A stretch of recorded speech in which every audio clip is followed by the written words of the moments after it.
या संदर्भामध्ये सातारा सांगली स्थानिक स्वराज्य संस्था विधानसभा मतदारसंघामध्ये शिवसेना पक्षाच्या वतीनं आमचे ज्येष्ठ सहकारी सांगली जिल्ह्यातले माननीय तानाजीराव पाटील अध्यक्ष यांच्या उमेदवारीसाठी पक्ष आग्रही होता आणि त्या संदर्भात माननीय पक्षाचे मुख्य नेते आणि राज्याचे उपमुख्यमंत्री एकनाथजी शिंदे साहेबांना आम्ही भेटलो देखील होतो।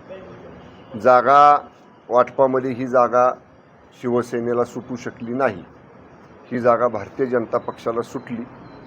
पण आम्ही अर्ज माननीय तानाजीराव पाटील अध्यक्षांनी अर्ज भरलेला होता, पण अर्ज भरतानाच त्यांनी सांगितलं होतं की पक्षाचा निर्णय मला मान्य राहील। त्याप्रमाणे मान्य अध्यक्ष तानाजीराव पाटलांची पक्षाचे मुख्य नेते आणि राज्याचे उपमुख्यमंत्री आदरणीय एकनाथजी शिंदे साहेबांच्या बरोबर चर्चा झाली।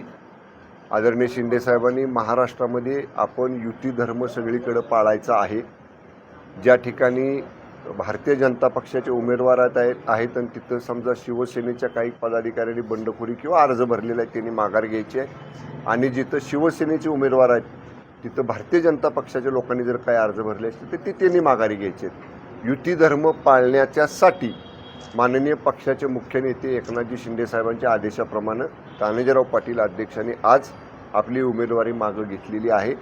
पक्षाचा उपनेता म्हणून मी राज्याचा मंत्री म्हणून माननीय शिंदे साहेबांच्या वतीनं एवढंच माननीय अध्यक्षांना सांगितलेलं आहे की त्यांचा पक्षामध्ये निश्चितपणे मान सन्मान आणि निश्चितपणे त्यांना एक मानाचं स्थान पक्षामध्ये दिलं जाईल।